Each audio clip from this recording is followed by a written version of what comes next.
హాస్య నటులు తమ కామెడీ టైమింగ్ తో అదరగొట్టారు. ఎన్నో సినిమాలను సూపర్ హిట్ చేశారు. డైరెక్టర్లు కూడా కామెడీ సీన్స్ రాసుకున్నాకనే సినిమా స్టోరీని డెవలప్ చేసుకునేవారు. హాస్యానికి భారీ ప్రాధాన్యతను ఇచ్చేవారు. హీరోల కంటే ముందు కమేడియన్స్ డేట్స్ తీసుకునేవారు. అంతలా సినిమాలను హాస్య నటులు డామినేట్ చేశారు. నవ్వడం ఒక భోగం, నవ్వించడం ఒక యోగం, నవ్వకపోవడం ఒక రోగం అన్నాడు ఓ మహాకవి. నిజమే, నవ్వించడం అంత ఈజీ కాదు. సృష్టిలో ఉన్న జీవులన్నింటిలోనూ హాయిగా నవ్వగలిగే వరం ఒక్క మనిషికి మాత్రమే సొంతం. అయితే ఆ నవరసాల్లో ఒక్కటైన హాస్యాన్ని పండించి ఇతరులను నవ్వించడం అంత ఈజీ కాదు. అలాంటి నవ్వించే పాత్రలను మన కమెడియన్స్ అద్భుతంగా పోషించారు. ప్రేక్షకులను కడుపుబ్బా నవ్వించారు. ఎందరో ప్రతిభావంతులైన హాస్య నటులు సమర్థవంతంగా తమ పాత్రలను పోషించారు. ఎవరి శైలిలో వాళ్ళు హాస్యంతో ఆకట్టుకున్నారు. జీవితాంతం గుర్తుండిపోయే యాక్టింగ్ తో అదరగొట్టారు. నవ్వితే హాయిగా మనసుకు ప్రశాంతంగా ఉంటుంది. కడుపుబ్బా నవ్విన తర్వాత ఎలా ఉందని అడిగితే చాలా మంది చాలా హాయిగా ఉందని చెప్తారు. నవ్వు ఓ దివ్య ఔషధంలా పనిచేస్తుంది. నవ్వు అనేక రోగాలను దూరం చేసే మంచి టానిక్ లాంటిది. దీనికి మించిన వ్యాయామం మరొకటి లేదు. శారీరకంగాను మానసికంగాను ఎంతో ఆరోగ్యాన్నిస్తుంది. మనిషిని ఉత్సాహంగా ఉల్లాసంగా ఉండేలా చేసేది ఒక్క నవ్వు మాత్రమే. అయితే కొంతకాలంగా తెలుగు సినిమాల్లో కామెడీ బాగా తగ్గిపోయింది. హాస్యంతో ఆకట్టుకునే నటులు కూడా పెద్దగా కనిపించడం లేదు. రాజాబాబు, రేలంగి, పద్మనాభం, అల్లు రామలింగయ్య, నగేష్ కామెడీలో 4 స్తంభాల్లాంటి వారు. తొలితరం కమెడియన్లుగా గుర్తింపు సంపాదించుకున్నారు. తెలుగు ఇండస్ట్రీని కొన్నేళ్ల పాటు ఏలారు. రాజాబాబు, రమాప్రభ కాంబినేషన్ తో వచ్చిన సినిమాలు ఎన్నో సూపర్ హిట్ అయ్యాయి. అగ్ర హీరోలకు తీసిపోకుండా రెమ్యునరేషన్ అందుకున్నారు. ఆనాటి డైరెక్టర్లు ముందు రాజ్బాబు డేట్స్ తీసుకున్నాకనే హీరోలు హీరోయిన్లను ఎంపిక చేసుకునేవారు. తాము లేకుండా ఈ పాత్ర లేదు అనేలా క్యారెక్టర్లకు న్యాయం చేశారు. తెలుగులో ఉన్నంత మంది కమెడియన్లు మరే ఇతర ఇండస్ట్రీలలో లేరనే చెప్పాలి. ఎంతమంది ఉన్నా సరే ఎవరికి వారు తమ ప్రత్యేకతను చాటుకున్నారు. ప్రస్తుతం చాటుకుంటున్నారు కూడా. హీరోలతో సమానంగా క్రేజ్ ని సంపాదించుకున్నారు. ఒకప్పుడు రాజాబాబు, పద్మనాభం, రేలంగి, అల్లు రామలింగయ్య, నగేష్. ఆ తర్వాత Brahmanandam, Kota Srinivasarao, Babu Mohan, Ali, Dharmavarapu Subrahmanyam, Jayaprakash Reddy, Mallikarjunarao, Venumadhav, Kondavalasa, Sunil, LV Sriram, MS Narayana, AVS, Krishna Bhagavan, Raghubabu, ఫిష్వెంగ్ ఇలాంటి వారు కొన్నేళ్ల పాటు స్టార్ కమేడియన్లుగా రాణించారు. తమ నటనా చాతుర్యంతో, మేనరిజమ్స్ తో హాస్యంలో తిరుగులేదని నిరూపించుకున్నారు. ఆ తర్వాత సునీల్, వెన్నెల కిషోర్, ప్రియదర్శి, సత్య లాంటి నటులొచ్చారు. కమెడియన్లుగా చేస్తూనే హీరోలుగానూ రాణించారు. ఎన్టీఆర్, ఏఆర్ఆర్, శోభన్ బాబు, కృష్ణ లాంటి సూపర్ స్టార్లు ఉన్నప్పటికీ కమెడియన్స్ కి పాత దర్శకులు స్పేస్ ఇచ్చారు. హాస్య నటులకు ప్రత్యేక క్యారెక్టర్లను క్రియేట్ చేశారు. డైలాగ్స్ రాయడంలోనూ అంతే శ్రద్ధ తీసుకున్నారు. కామెడీ లేనిదే సినిమా లేదు అనేలా సినిమాలను తెరకెక్కించారు. రాజాబాబు, రేలంగి, పద్మనాభం, అల్లు రామలింగయ్య, నగేష్ తర్వాత quota Srinivasarao, Babu Mohan, Brahmanandam, Ali, MS Narayana, Venumadhav, Dharmavarapu Subrahmanyam, AVS, Mallikarjunarao లాంటి నటులు సినిమా రంగంలో కొన్ని దశాబ్దాల పాటు ఆకట్టుకున్నారు. అదిరిపోయే టైమింగ్, హావభావాలు, పంచ్ డైలాగులతో అదరగొట్టారు. కామెడీకి కొత్త నిర్వచనం చెప్పారు. అల్లు రామలింగయ్య సినిమాల్లో మెయిన్ విలన్ పక్కనే ఉంటూ వాళ్ళ మీద సెటైర్లేస్తూ కామెడీని పండించారు. ఇప్పుడు టాలీవుడ్ లో అనేక మంది నటీనటులు తమ కామెడీతో ప్రేక్షకులను కడుపుబ్బా నవ్విస్తున్నారు. కామెడీతో పాటు అన్ని రకాల పాత్రలను పోషిస్తున్నారు. వారిలో కొందరు హీరోలుగా అలరించే ప్రయత్నమూ చేస్తున్నారు. మన ఇండస్ట్రీలో ఎక్కువ అవకాశాలు అందిపుచ్చుకుంటూ ముందుకు వెళ్తున్నారు. దర్శకుడు ఈవీవి సత్యనారాయణ కామెడీ సినిమాలతోనే స్టార్డమ్ ని సంపాదించుకున్నారు. ఎంతో మంది కమెడియన్స్ ను ఎలివేట్ చేశారు.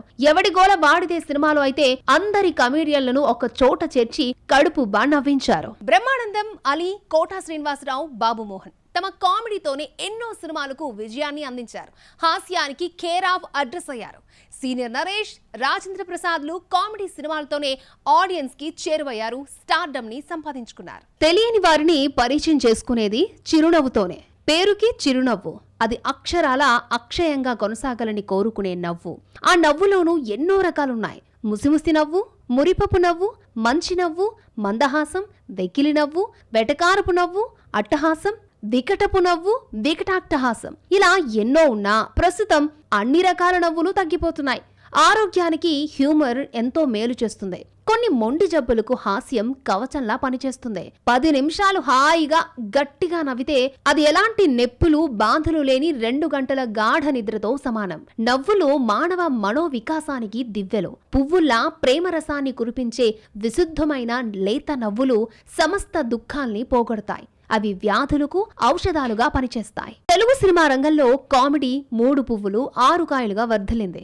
ఎంత పెద్ద దర్శకులైనా కామెడీకి పెద్దపీట వేశారు. తమ సినిమాల్లో 4 జోకులైనా ఉండాల్సిందే అన్నట్లుగా మూవీస్ ని తెరకెక్కించారు. 1980ల నుంచి కామెడీ జానర్ తోనే ఎన్నో సినిమాలు వచ్చాయి. దర్శకులు హీరోలు కామెడీతోనే జనాన్ని మాయ చేయొచ్చని చేసి చూపించారు. జంధ్యాల సుబ్రహ్మణ్య శాస్త్రి, ఆ తర్వాత ఈవీవి సత్యనారాయణ కామెడీతోనే కలెక్షన్ల సునామీ సృష్టించారు. సినిమాలంటేనే 6 పాటలు 4 ఫైట్లు కాదని హాస్యమే సక్సెస్ మంత్ర అని నిరూపించారు. తాము తీసిన చాలా సినిమాల్లో కామెడీని పెట్టడం కాదు, హాస్యమే తమ సినిమా అని సీనియర్ నరేష్, రాజేంద్ర ప్రసాద్లను హీరోలుగా తీర్చిదిద్దారు. కోట శ్రీనివాసరావు, బాబు మోహన్, సుత్తివేలు, బ్రహ్మానందం, మల్లికార్జునరావు, ఏవిఎస్, ఎంఎస్ నారాయణ, ధర్మవరపు సుబ్రహ్మణ్యం వంటి నటులు కామెడీ టైమింగ్ తోనే ప్రేక్షకులతో ఈలలు కొట్టించుకున్నారు. 1980-90వ దశకంలో కోట శ్రీనివాసరావు, బాబు మోహన్ కాంబినేషన్ కి విపరీతమైన క్రేజ్ ఉండేది. దర్శకులు వారిద్దరి డేట్లు తీసుకున్న తర్వాతనే సినిమాలను ప్రారంభించేవారు. సినిమాలో కోట, బాబు మోహన్ ఉన్నారంటే ఆ సినిమా సగం సక్సెస్ అయినట్లేనని లెక్కలు వేసుకున్నారు. మాయదారి మోసగాడు, మామగారు, ప్రేమ విజేత, ఏవండి ఆవిడొచ్చింది వంటి సినిమాల్లో హాస్యానికి కొత్త నిర్వచనం చెప్పారు. టాలీవుడ్ లోకి బ్రహ్మానందం వచ్చాక టాలీవుడ్ లో కామెడీ కొత్త పుంతలు తొక్కిందే. బ్రహ్మానందం తన ఎక్స్ప్రెషన్స్ తోనే ప్రేక్షకులకు నవ్వులు తెప్పించాడు. చిత్రం భలారే విచిత్రంలో నీ ఎంకమ్మ నువ్వు నాకు నచ్చావులో రకరకాలుగా ఉంది మాస్టారు, ఖాన్స్ తో గేమ్స్ ఆడకు, సాల్తీలు లేచిపోతాయి వంటి డైలాగులతో ఆడియన్స్ ని తన వైపుకు తిప్పుకున్నాడు. బ్రహ్మానందం అన్న పేరుకు సార్థకత చేకూర్చాడు. నన్ను ఇన్వాల్వ్ చేయకండి రావు గారు అంటూ అదరగొట్టాడు. ఇలా 1-2 వందల సినిమాల్లో అదిరిపోయే కామెడీతో ప్రేక్షకులకు కన్నీళ్లు తప్పించాడు. ఆడియన్స్ నవ్వుకోలేని పరిస్థితిని తీసుకొచ్చాడు. తన జనరేషన్ లో బ్రహ్మానందం కామెడీ కింగ్ గా పేరు సంపాదించాడు. టాలీవుడ్ లో చిన్న సినిమా అయినా పెద్ద సినిమా అయినా బ్రహ్మీ లేకుండా ఒక్కటి కూడా రిలీజ్ కాలేదు. బ్రహ్మానందంను ఎన్ని రకాలుగా వాడుకోవాలో, ఎలాంటి క్యారెక్టర్లు వేయించాలో అన్ని రకాలుగా వాడేశారు మన దర్శకులు. కామెడీకి సరికొత్త నిర్వచనం చెప్పాడు బ్రహ్మి. 1990ల్లో బ్రహ్మానందంతో పాటు కోట శ్రీనివాసరావు, బాబు మోహన్, అలీ, ధర్మవరపు సుబ్రహ్మణ్యం, ఏవిఎస్, ఎంఎస్ నారాయణ, కృష్ణ భగవాన్ వంటి కామెడీ స్టార్లు తమ మేనరిజంతో రాణించారు. సినిమా రంగంలో తమ పేరు 10 కాలాల పాటు ఉండేలా నటించారు. తమ కామెడీతోనే ఎంతో మంది నటులు స్టార్డమ్ ని సంపాదించుకున్నారు. అలీ అంటే కామెడీకి కేర్ ఆఫ్ అడ్రస్. 4 దశాబ్దాలుగా కమేడియన్ గా అదరగొడుతూనే ఉన్నాడు. ఇప్పటికీ హాస్యం అంటే గుర్తొచ్చేది బ్రహ్మానందం, అలీ. వీళ్లంతా ప్రేక్షకులకు అంతలా కనెక్ట్ అయ్యారు. ప్రస్తుతం తెలుగు సినిమాల్లో కామెడీ కరువైంది. దర్శకుల సంగతి అటుంచితే కమీడియన్స్ కూడా పెద్దగా రావడం లేదు. హాస్య నటులు ఉన్నదే తక్కువైతే వారిలోనూ కొందరు ఆశించిన స్థాయిలో కామెడీని పండించలేక తెరమరుగవుతున్నారు. 2-3 నటులు మాత్రమే అన్ని సినిమాల్లో కనిపిస్తున్నారు. దీంతో ప్రేక్షకులు కూడా కామెడీని పెద్దగా పట్టించుకోవడం లేదు. తెలుగు సినిమాల్లో కొంతకాలంగా కామెడీ ఆశించిన స్థాయిలో ఉండడం లేదు. 90ల్లో వచ్చిన సినిమాల్లో కామెడీకి పొట్ట చెక్కలయ్యేది. ఆ తరం హాస్య నటులు కూడా పోటీపడి కామెడీని పండించేవారు. కానీ కాలక్రమంలో కామెడీ కనుమరుగవుతోంది. ప్రస్తుతం ఉన్న కమేడియన్లలోనూ ఎక్స్ప్రెషన్స్, మేనరిజం, టైమింగ్ కరువైంది.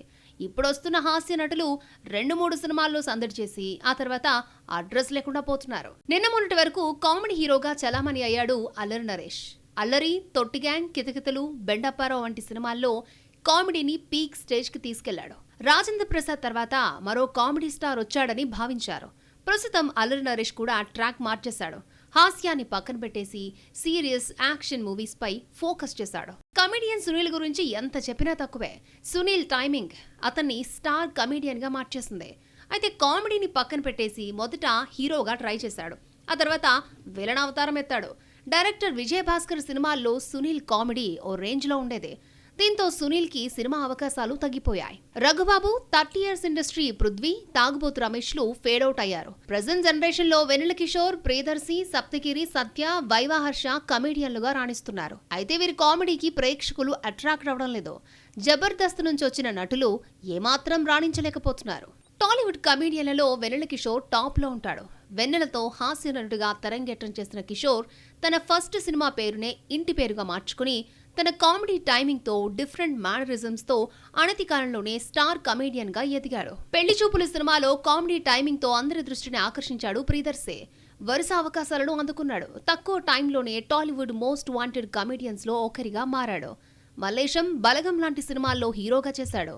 తనకు గుర్తింపు తెచ్చిపెట్టిన కామెడీ పాత్రలను వదిలిపెట్టడం లేదు ప్రియదర్శి. తన కామిక్ టైమింగ్ తో ప్రేక్షకులను నవ్విస్తున్నాడు శ్రీనివాస్ రెడ్డి. ఓవైపు కామెడీ పాత్రలు పోషిస్తూనే మరోవైపు ఛాన్స్ వచ్చినప్పుడల్లా ప్రధాన పాత్రలు చేస్తున్నాడు. ఇటీవల గీతాంజలి సీక్వెల్ తో ఆడియన్స్ ముందుకొచ్చాడు. అటు నెల్లూరు, చిత్తూరు జిల్లాల యాసలో కామెడీ చేస్తూ ప్రేక్షకులను ఎంటర్టైన్ చేశాడు సప్తగిరి. ఎన్నో సినిమాల్లో తన కామెడీ టైమింగ్ తో నవ్వించాడు. టాలీవుడ్ లో బిజీ కమేడియన్ గా సత్య పేరు సంపాదించుకున్నాడు. చిన్న సినిమా అయినా పెద్ద సినిమా అయినా నవ్వించాలంటే సత్య ఉండాల్సిందే. కేవలం అతని కామెడీతోనే బయటపడిన చిత్రాలు చాలా ఉన్నాయి. గీతాంజలి మళ్లీ వచ్చింది సినిమాలో అదరగొట్టాడు. వీలే కాదు, అభినవ్, రాహుల్ రామకృష్ణ, సుదర్శన్, మహేష్ వంటి కమేడియన్లు ఉన్నప్పటికీ అన్ని పాత్రలు చేయలేకపోతున్నారు. ప్రెజెంట్ తెలుగు సినిమాల్లో కామెడీ గురించి మాట్లాడుకునే పరిస్థితులు లేకుండా పోయాయి. తెలుగు సినిమాల్లో మంచి ఎక్స్ప్రెషన్ ఉన్న హాస్య నటులు ఉన్నారా అంటే ఆలోచించాల్సిన పరిస్థితి ఏర్పడింది. ఉన్నంతకాలం బ్రహ్మానందం, అలీని పీల్చి పిప్పి చేశారు దర్శకులు. వారిద్దరికీ వయోభారం పెరిగి తర్వాత ఫుల్ లెంత్ కామెడీ సినిమాలు కూడా టాలీవుడ్ లో రావడం లేదు. టాలీవుడ్ కి కొత్త తరం కామెడీ నటులు రావాల్సిన అవసరం ఉంది.